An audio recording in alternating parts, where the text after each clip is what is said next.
When I first saw the footage, my world froze. My husband's silence had been deafening, but this was his move, the ultimate checkmate. How had I let it come to this? What happens when the truth you thought you controlled unravels everything? Stay tuned to see how it all unfolded. The morning sunlight streamed through the bay windows of our sprawling living room, bouncing off the crystal chandelier above. On the surface, everything in my life sparkled just like that light. Pristine, beautiful, untouchable. I was a partner at one of the most prestigious law firms in the city, a self-made success. My husband, Ethan, was equally accomplished, a renowned architect known for crafting iconic cityscapes. Together, we were the golden couple, a force to be reckoned with. Yet, under the surface, there was an ache. Ethan and I hadn't been the same in years. At first, I blamed it on the demands of our careers. Long hours, endless client meetings, business dinners. Our lives had become parallel tracks that never intersected. He buried himself in blueprints while I drowned in case files. But deep down, I knew there was more to it than that. I still remember the last time we really connected. It was on our 5th anniversary at a seaside resort in Bali. We'd laughed until our stomachs hurt, danced barefoot on the sand, and made love under the stars. That night, he looked at me as though I was the center of his world. But over the years, that gaze faded, replaced by something distant, unreadable. I told myself we were just going through a rough patch that all couples did. I didn't want to admit what was really happening. We were slowly drifting apart. And then there was Mark. Mark was everything Ethan wasn't. Bold, exciting, spontaneous. We met at a networking event last year. He was charming, with a confidence that bordered on arrogance. He flirted shamelessly, and while I initially brushed it off as harmless, a part of me relished the attention. Ethan and I hadn't shared a passionate moment in years.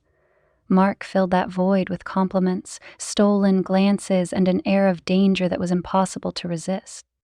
I didn't set out to have an affair. It began innocently enough, a few late-night texts, a coffee meeting that turned into lunch. Before I knew it, those meetings escalated into clandestine encounters in hotel rooms.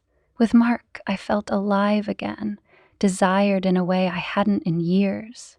But every time I returned home, the guilt gnawed at me. I told myself I would end it, but I never did. I was too addicted to the thrill. Ethan didn't seem to notice at first. If he did, he never let on.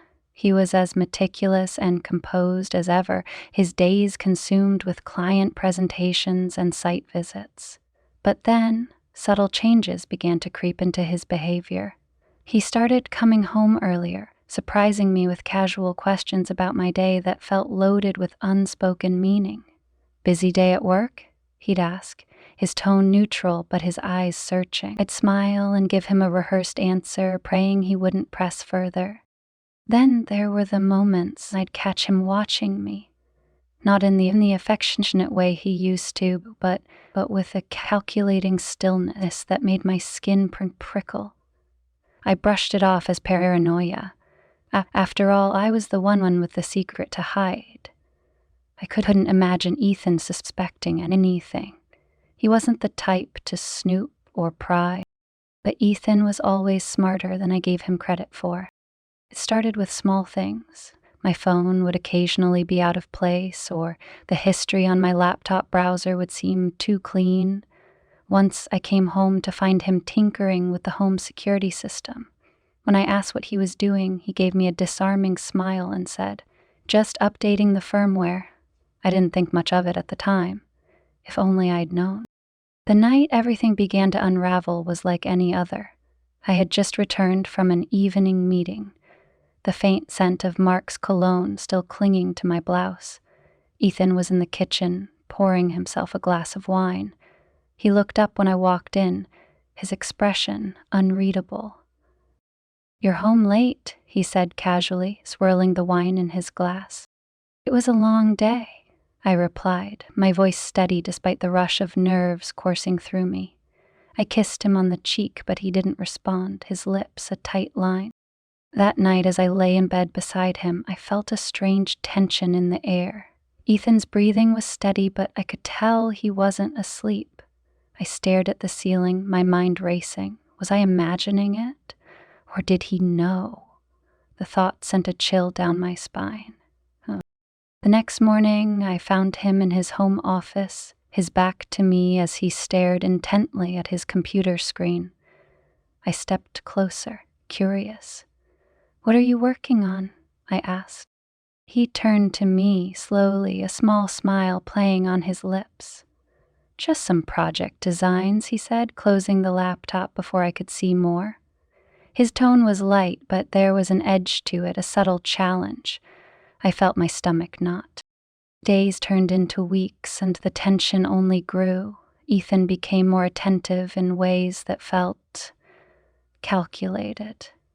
He started asking me to dinner, something we hadn't done in years. He suggested weekend getaways, though his enthusiasm seemed forced. I felt like a mouse being toyed with by a cat, each gesture a deliberate move in a game I didn't know I was playing. And then, one evening, I was tidying up the living room when I noticed a small black device tucked discreetly behind a decorative vase. At first I thought it was a part of Ethan's work equipment, but as I examined it, realization struck like a lightning bolt. It was a camera, a hidden camera. My heart pounded as I traced its placement, its lens pointed directly at the couch where I often sat with Mark during his brief visits to the house. I felt the blood drain from my face. How long had it been there? What had it captured? The weight of what I'd just uncovered pressed down on me like a tidal wave. Ethan knew. He'd been watching, waiting, biding his time. And now, I realized, the man I thought I knew was a stranger, a predator with a plan I couldn't yet comprehend. The realization hit me like a punch to the gut. Ethan had known all along. That small black camera was the unassuming sentinel that had silently recorded my betrayal. My thoughts raced as I held the device in my trembling hands, every scenario playing out in my head. How much had it seen? How long had it been there? But the bigger question loomed like a dark cloud. What was Ethan planning to do? The next day, I couldn't shake the weight of the discovery. Ethan went about his morning routine as if nothing was wrong, making his coffee, scrolling through his phone, and leaving for work with a quick, detached goodbye. His calm demeanor unnerved me more than any outburst ever could. If he knew, why was I tried to act normal, but my nerves betrayed me. Every movement felt exaggerated, every word forced. At work, I found myself distracted, unable to focus on the legal briefs in front of me. My assistant noticed and asked if I was okay, but I waved her off with a forced smile. How could I possibly explain the storm brewing inside me? That evening, I decided I couldn't keep pretending. I needed to know what Ethan had seen. I needed to know how much of my life he'd unraveled. With a sense of dread, I sat down at my laptop and opened the app connected to our home security system. If there was a camera in the living room, there might be others. Sure enough, the app revealed several live feeds from hidden cameras strategically placed throughout the house. My stomach churned as I clicked through the footage. There it was. Me and Mark, sitting too close on the couch, our laughter too intimate for just friends. The video played on, capturing moments I'd thought were private. Stolen kisses, lingering touches, whispered secrets. My heart pounded as I realized the depth of Ethan's betrayal. He hadn't just been suspicious. He'd been documenting my affair, collecting evidence like a prosecutor building a case. The footage didn't stop at the living room. I clicked on another feed, and there we were again. Mark and me in the kitchen, his hands brushing against mine as we laughed over a shared bottle of wine. The camera in the bedroom was mercifully turned off, but the implication was clear. Ethan had enough proof to destroy me. That night, I couldn't sleep. I kept glancing over at Ethan, who lay beside me, breathing steadily as though nothing had changed. My mind raced with possibilities. Was he waiting for the right moment to confront me? Was he planning to use the footage against me in a divorce? Or worse, was he plotting some kind of public humiliation? The next day, the first cracks in my professional life began to show. During a meeting with the firm's partners, I noticed their unusually tense demeanor. They asked pointed questions about my recent performance, my ability to handle high-profile cases. One of them mentioned receiving an anonymous tip about improprieties in my personal life. I tried to keep my composure, but my hands shook under the table. This wasn't a coincidence. Ethan was behind this. He was pulling the strings, orchestrating my downfall. After the meeting, I called Mark. He answered on the second ring, his voice warm and familiar. "Hey, everything okay?" "No," I whispered, glancing around to make sure no one was within earshot. "Ethan knows. He's been recording us." There was a long pause on the other end of the line. "What do you mean, recording us?" "I found cameras in the house," I said, my voice trembling. "He has footage of us, Mark. All of it." "Jesus Christ," Mark muttered. "What does he want? Has he said anything?" "And," I admitted. "That's the worst part. He hasn't said a word." Mark sighed heavily. "Listen, we need to be careful. If this gets out, it could ruin us both." His words hung in the air like a death sentence. For the first time, I realized just how much I stood to lose. My career, my reputation, my carefully constructed image, all of it could come crashing down with the click of a button. Over the next few weeks, Ethan's silent revenge became increasingly apparent. He began withdrawing from our shared life, leaving me to wonder what was coming next. He moved his things into the guest room, claiming he needed the space for a new project. He stopped attending social events with me, citing work as an excuse. Friends and colleagues started to notice, their concerned looks and probing questions only adding to my anxiety. Then, the financial sabotage began. I went to withdraw money from our joint account, only to find it empty. Ethan had moved the funds to a separate account in his name. When I confronted him, he shrugged and said I thought it would be easier to manage things separately for now. His calm tone and measured words were infuriating. He was dismantling my life piece by piece, and there was nothing I could do to stop him. The final blow came one evening when I returned home to find a thick envelope on the kitchen counter. Inside was a copy of the footage Ethan had recorded, along with a note in his precise handwriting. "For your records." My hands trembled as I flipped through the stack of screenshots and USB drives. He wasn't just collecting evidence. He was holding it over me like a sword, ready to strike whenever he saw fit. I felt a wave of nausea wash over me. How had it come to this? How had I let my life spiral so far out of control? The following morning, I received an email from the firm's managing partner. It was short and to the point. "We need to discuss your future with the company. Please come to my office at 9 a.m. I didn't need to be a lawyer to read between the lines. Ethan had sent them the footage, and my career was now hanging by a thread. I arrived at the office, my heart pounding in my chest. The managing partner didn't mince words.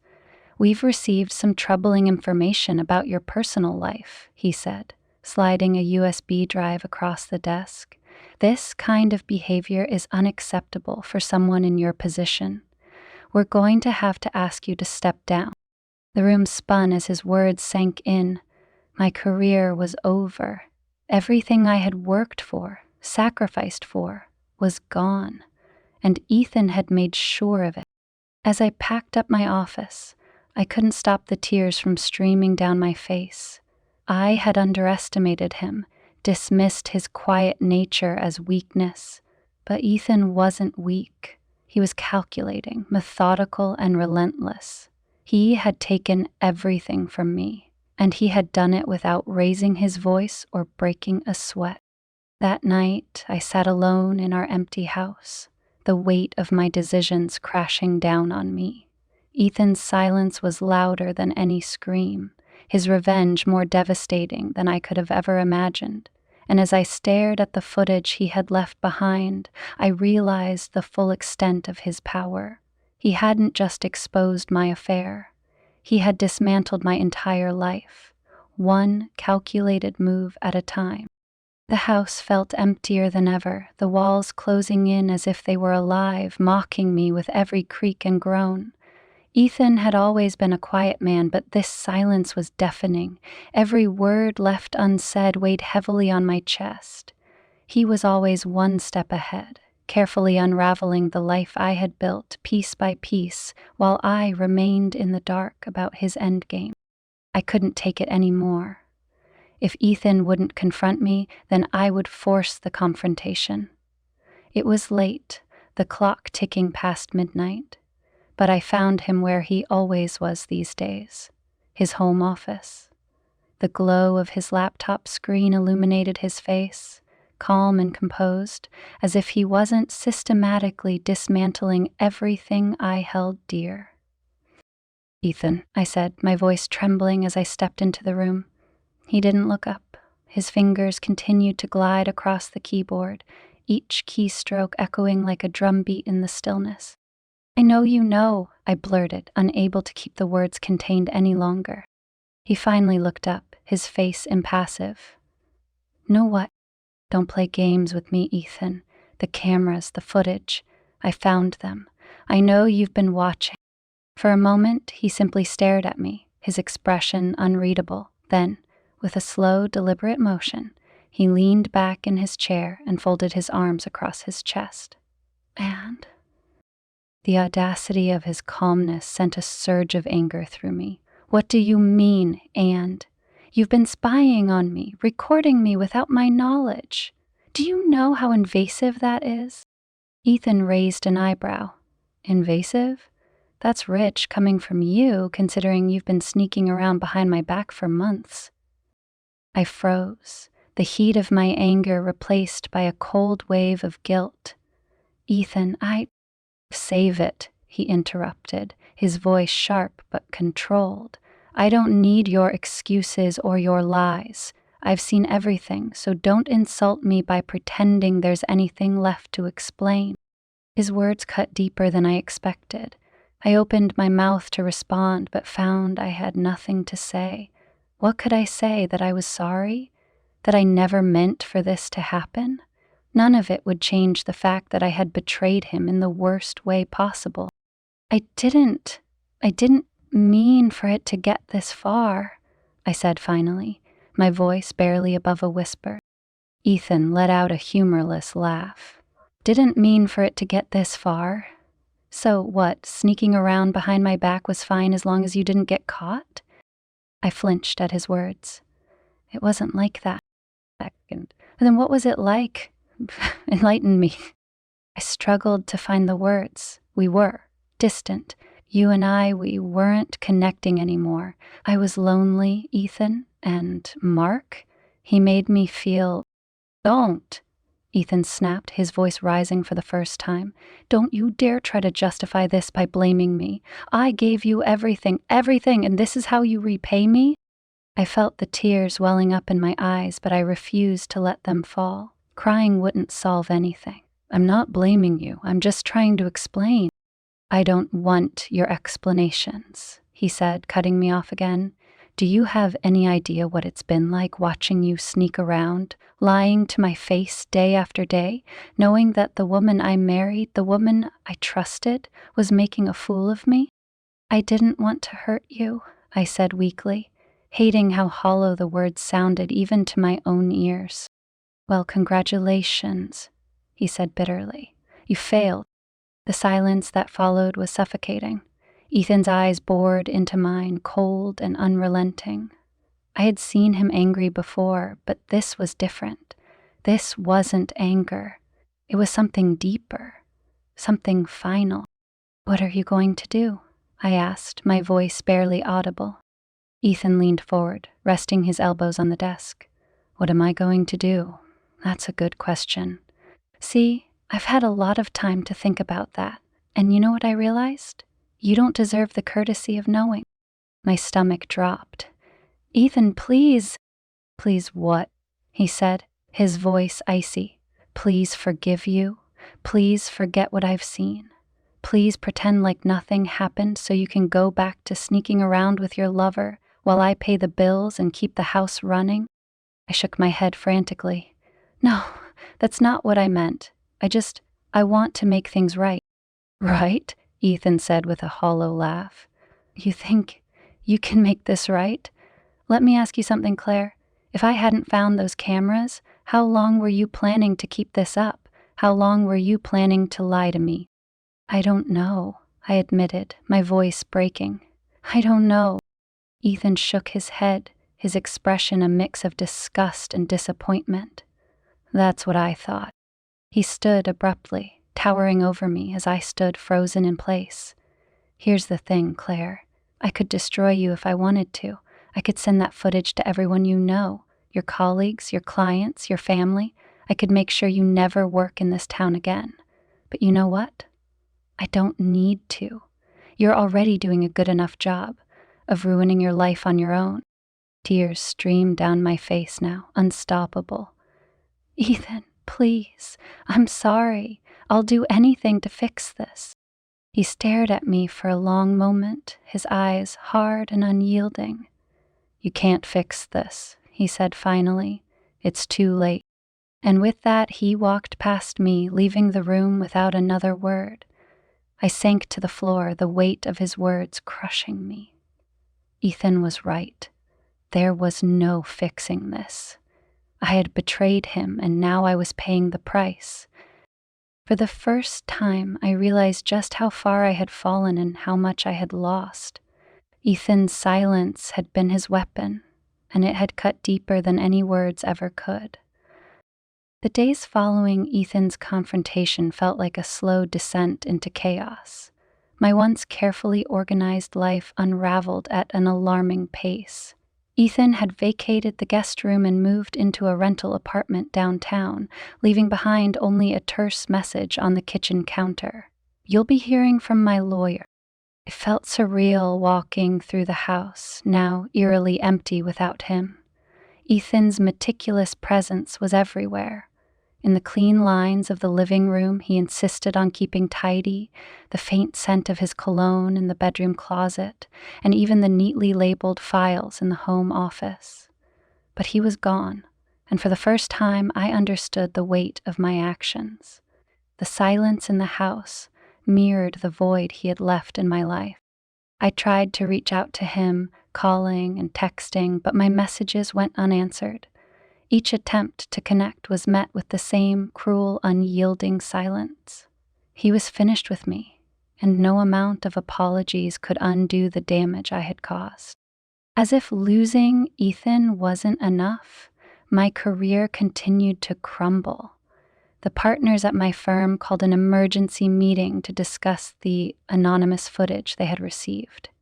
I sat in a sterile conference room surrounded by cold, judgmental faces as they dissected my private life as though it were a case study. "This behavior is unacceptable for someone in your position," one of the senior partners said, sliding a copy of the footage across the table. "It calls into question your judgment and professionalism. How do you expect clients to trust you when your personal life is a scandal?" I wanted to argue, to defend myself, but what could I say? The evidence was undeniable. Instead, I sat there, humiliated and powerless as they informed me of their decision to terminate my employment. The firm couldn't risk its reputation for me. By the time the meeting ended, I was no longer a partner, no longer the high-powered attorney I had spent years becoming. Packing up my office was the final blow. I placed awards and framed photos into a cardboard box, each item a painful reminder of the life I had built and destroyed. As I carried the box out of the building, I felt the weight of the stares from my former colleagues. They whispered behind my back, their pity and judgment palpable.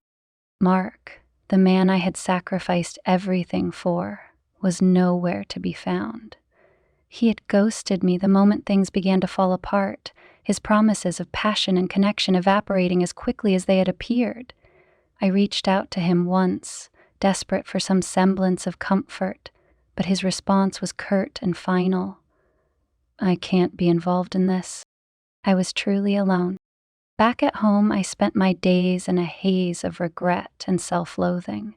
I couldn't escape the memories of Ethan's words, his disappointment, the quiet rage that had driven his meticulous revenge. He had warned me, in his own way, that this would happen, but I had been too consumed by my own desires to. And then, one day, the divorce papers arrived. The courier handed me the envelope with a neutral expression, as if he didn't realize he was delivering the final nail in the coffin of my marriage. I sat at the kitchen table, staring at the papers, unable to bring myself to open them. When I finally did, the terms were as cold and unyielding as Ethan had become. He had hired one of the best divorce attorneys in the city, ironically, a rival of mine, and the settlement was devastating. Ethan was claiming the majority of our shared assets, including the house, citing my infidelity as grounds for the division. I couldn't even bring myself to argue. What leverage did I have?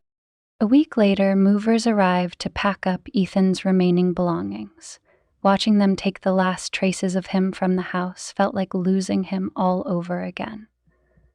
The house was quiet, too quiet, and I hated it.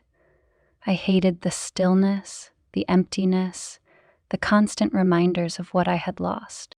But the worst moment came when I received a package in the mail. It was from Ethan. Inside was a USB drive with a simple note, "For your records. Maybe this will help you reflect." I hesitated for hours before plugging it into my laptop. When I finally did, the screen filled with familiar images.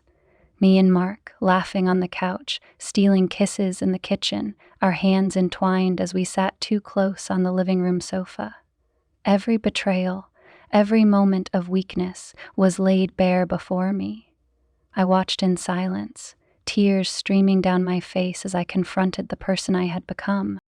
It wasn't just the affair that broke me. It was seeing Ethan's quiet pain in hindsight, the subtle changes I had ignored, the way his questions became sharper, his smiles more strained. He had known all along, and he had watched as I lied to him day after day. I thought I had been in control, but the footage revealed the truth. I had been spiraling out of control, and Ethan had been watching, waiting until the perfect moment to strike. For weeks, I avoided people. Friends who had once admired my success now treated me with a mix of pity and judgment. Invitations to social events dried up, and even casual acquaintances avoided eye contact. I was a pariah in my own world. One evening, as I sat alone in the empty house, I finally opened a bottle of wine and allowed myself to reflect. How had it come to this? How had I destroyed everything I loved?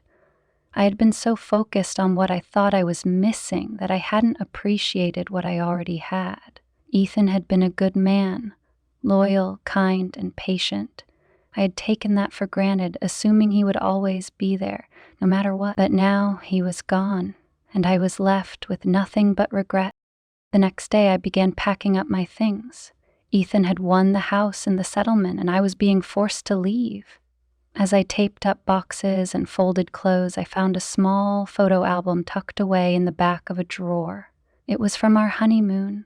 Images of us laughing on a beach, holding hands as we explored cobblestone streets, toasting to our future under a canopy of stars. I flipped through the pages, each photo a painful reminder of the life we had once shared. By the time I closed the album, I was sobbing. I clutched it to my chest, wishing I could go back, wishing I could undo everything. But there was no going back. The damage was done. As I loaded the last box into my car, I took one final look at the house. It no longer felt like home. It was a monument to my mistakes, a place where I had lost everything that mattered. I turned the key in the lock for the last time and drove away, leaving behind the wreckage of my life. The apartment I moved into was a far cry from the home Ethan and I had shared. It was smaller, with cracked tile floors and mismatched cabinets. The walls were bare, the air stale, and the silence even heavier than before. It was the perfect setting for someone like me, a woman who had shattered her own life and was now living among the ruins. Every day felt like a slow crawl through quicksand. each moment a chance to reflect on the choices that had brought me here. Ethan's voice echoed in my mind constantly, especially that one question he had asked. How long were you planning to keep this up? I didn't have an answer then, but now I asked myself the same thing. Would I have stopped if he hadn't caught me? Would I have let the lies fester until there was nothing left of who I used to be? I spent hours unpacking boxes, most of them filled with memories I wasn't ready to confront. There were framed photos of Ethan and me at holiday parties, anniversary trips, and family gatherings. I couldn't bring myself to hang them on the walls, so they stayed in the boxes, tucked away like remnants of a life I no longer deserved. Even the clothes I unpacked reminded me of the person I used to be. Tailored suits and designer dresses that belonged to the powerful attorney who had once walked confidently through Marble-Land hallways. That woman felt like a stranger now. One evening, as I sat on the threadbare couch with a glass of wine, I finally allowed myself to look at the photo album I had brought from the house. It was the one from our honeymoon, filled with images of Ethan and me smiling, carefree, and so deeply in love. I traced my finger over the photos, remembering how he used to look at me like I was the center of his universe. What had changed? When had I stopped looking at him the same way? The truth was, nothing had changed about Ethan. He was still the man I had married, steady, kind, and deeply loyal. It was me who had changed.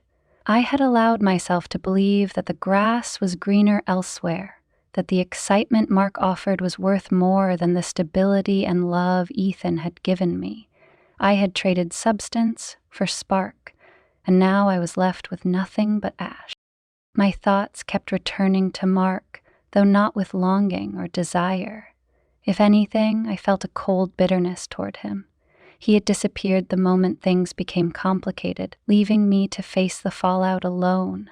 What hurt most wasn't his absence, but the realization that I had jeopardized my marriage for someone who had never truly cared for me.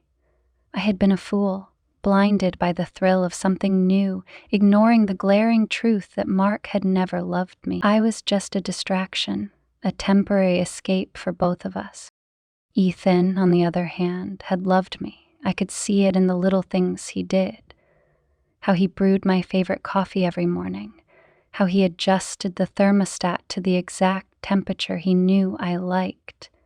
How he always kissed me on the forehead before leaving for work. Those gestures had seemed so ordinary at the time, but now I saw them for what they were. Evidence of a man who had built his life around me, and I had destroyed it. I began journaling, something I hadn't done since college. At first the words were stilted, awkward, as I tried to pour my guilt and shame onto the pages. But soon they began to flow. I wrote about the emptiness I had felt in my marriage, the reasons I had sought out Mark, and the deep regret that consumed me now. Writing became a way to confront the truths I had been avoiding. It forced me to stop blaming Ethan, or even Mark, and to take responsibility for my own actions.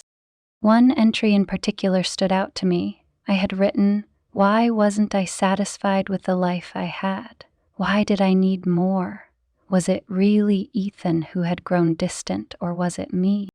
As the days turned into weeks, I began to see the answers more clearly. My dissatisfaction had been less about Ethan and more about myself.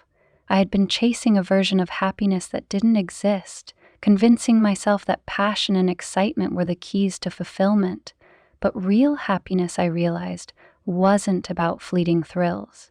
It was about the quiet moments, the shared laughter, the trust and companionship that Ethan and I had once had. In one of my therapy sessions, something I had started attending after the fallout, I broke down while recounting the day Ethan left. My therapist, a gentle woman with kind eyes, handed me a tissue and asked, "If you could say one thing to Ethan now, what would it be?" The question stopped me in my tracks. What would I say? That I was sorry, that I missed him, that I had made the biggest mistake of my life? The truth was, none of those words felt like enough. I'd tell him he deserved better. I finally said, tears streaming down my face. He deserved someone who valued him, someone who didn't take him for granted. My therapist nodded. And do you think you can forgive yourself for not being that person? That question stayed with me long after the session ended. Forgiveness felt impossible. How could I forgive myself when I had hurt someone so deeply? But as I reflected more, I realized that forgiveness wasn't about excusing my actions. It was about accepting them, learning from them, and finding a way to move forward.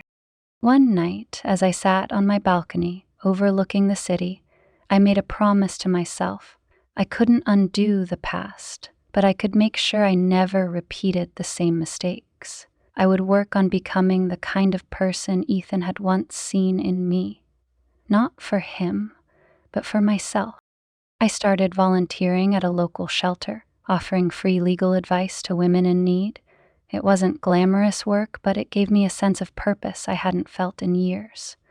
I reconnected with old friends, not to seek their pity, but to rebuild the relationships I had neglected. And slowly, I began to rebuild my own life. There were still nights when the guilt would creep in, when I would lie awake wondering if Ethan had found happiness without me. Part of me wanted to reach out to him, to tell him everything I had learned, but I knew it wasn't my place.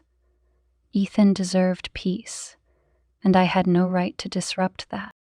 In time, I came to accept that some wounds never fully heal. The scar of my betrayal would always be there, a reminder of the choices I had made and the price I had paid, but it would also serve as a lesson, a painful but necessary reminder of what it means to truly value the people you love.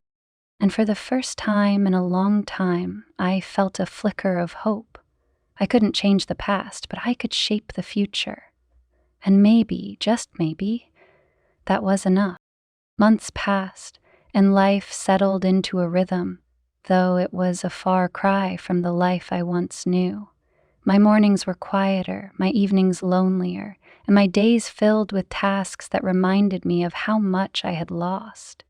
But in the stillness, I began to discover pieces of myself that I hadn't noticed before. Strength, resilience, and the ability to move forward, even when it felt impossible. One rainy afternoon, I received an envelope in the mail. There was no return address, just my name written in Ethan's familiar handwriting. My heart leapt at the sight of it, a bittersweet mixture of hope and dread. With trembling hands, I opened it. Inside was a single photograph. It was from our honeymoon. Ethan and me sitting on a beach, smiling at the camera, our hands intertwined. On the back, he had written, "This is how I'll remember us. I hope you find what you're looking for." Tears filled my eyes as I held the photo close. There was no anger in his words, no bitterness, just quiet closure. He had moved on, and though it hurt, I knew I had to let him go. That photograph was his way of saying goodbye, and now it was my turn to do the same. I stood on the balcony that night, the cool breeze brushing against my skin as I stared out at the city lights.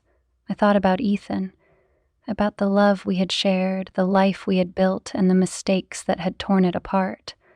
I thought about the woman I used to be, the one who took it all for granted, and the woman I was now, carrying the lessons of her failures like scars. There was no erasing the past, no undoing the pain I had caused, but there was a future ahead of me, one that I could shape with the wisdom I had gained. Ethan's silence had once felt like punishment, but now I understood it as something deeper, a way for him to preserve his dignity, to walk away without hate. He had shown me what true strength looked like, and I would carry that lesson with me for the rest of my life. As I held the photograph one last time, I whispered a quiet thank you to Ethan, to the love we had shared, and to the person I was becoming. Then, with a deep breath, I slipped the photo into a journal, tucked it away in a drawer, and let it rest there as a memory. The road ahead wouldn't be easy, but I was ready to walk it. Alone, yes, but not lost. For the first time, I felt a flicker of peace. And in that moment, I knew I would be okay.